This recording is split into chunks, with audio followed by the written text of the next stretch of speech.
दोस्तों पाकिस्तान और बांग्लादेश की सीरीज के लिए स्क्वाड अनाउंस हुआ तो एक और जंग छिड़ गई, यानी head coach versus selection committee. ये वाली जंग ये हैशटैग ट्रेंड करने लग गया। अब ये असल माजरा क्या है वो मैं आपको बताता हूँ। अब सिलेक्शन कमेटी पाकिस्तान की में कौन कौन से मेंबर शामिल है वो मैं आपको बता दूं। अजहर अली, असद शफीक, हसन चीमा और अलीम डार शामिल है सिलेक्शन कमेटी में। जबकि टीम सेलेक्ट होती है तो इसमें इनपुट्स भी ली जाती है, कैप्टन से भी ली जाती है, कोच से भी ली जाती है। ये जो सिलेक्शन कमेटी ने नाम फाइनलाइज किए उसमें 3 नाम शामिल थे। उसमें सुफियान मुकीम, अब्बास अफरीदी और हैदर अली शामिल थे सिलेक्शन कमेटी के स्क्वाड में। जैसे ही वो नाम फाइनल करके जाते हैं कोच माइक हैसन के पास, तो माइक हैसन अपने हिसाब से इन 3 नामों को रिमूव करके इनके बदले कौन कौन से नाम डालते हैं जी। इनके बदले फहीम अशरफ, हुसैन तलत और नसीम शाह को इंक्लूड किया जाता है। The selection committee had plan to rest Naseem Shah. ये प्लान कर रही थी कि नसीम शाह को रेस्ट दिया जाए जिस तरह शहीन शाह अफरीदी को रेस्ट दिया जा रहा है। अब देखिए पाकिस्तान का स्क्वाड अनाउंस हुआ और हेड कोच और ये जो सिलेक्शन कमेटी इनके दरमियान की थोड़ी सी खलिश आ गई। अब ये वही उसी तरफ मामला जा रहा है जिस तरफ आपके जैसन गिस्पी को निकाला गया, यानी आप एक बाहर वाले हेड कोच को गोरे को रख ही नहीं सकते। हाँ, आकिब जवेद चलते रहते, वो मामला आपके साथ सेटल रखते, वो काम सही रहता।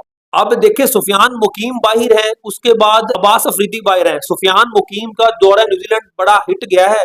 सुफियान मुकीम ने टी20 में सिर्फ 10 मैच खेले और उस बंदे की 18 विकेटें हैं।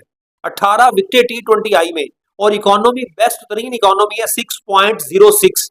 इससे अच्छी इकोनॉमी किसकी होगी, इतना प्यारा बॉलिंग करवाता है वो। और अगर अब्बास अफरीदी की बात करें तो पीएसएल, एचबीएल, पीएसएल 10 में सबसे ज्यादा विकेटें भाई अब्बास अफरीदी की है। फिर भी आपने उसको टूर्नामेंट से बाहर निकाल दिया, यानी वो सीरीज से बांग्लादेश के साथ बाहर निकाल दिया।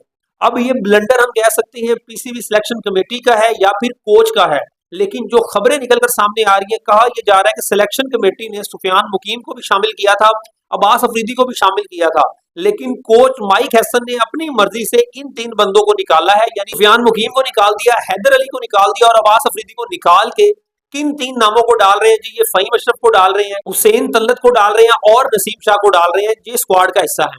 अब बाबर आजम और मोहम्मद रिजवान के बारे में उन्होंने कह दिया कि हमारे पास एक प्रोडक्ट तैयार है, एक बंदे हमारे पास 2 प्लेयर पता है कि ये किस रोल के लिए है, इनको हम कभी भी इस्तेमाल कर सकते हैं, ये कोच कह रहे हैं। लेकिन जिनका पता नहीं है वो प्रोडक्ट जो नए हैं उनको मार्केट में हम लॉन्च कर रहे हैं ताकि हमें उनके लेवल का पता चल सके, ताकि हम आने वाले वक्त में उनको इस्तेमाल कर सकें।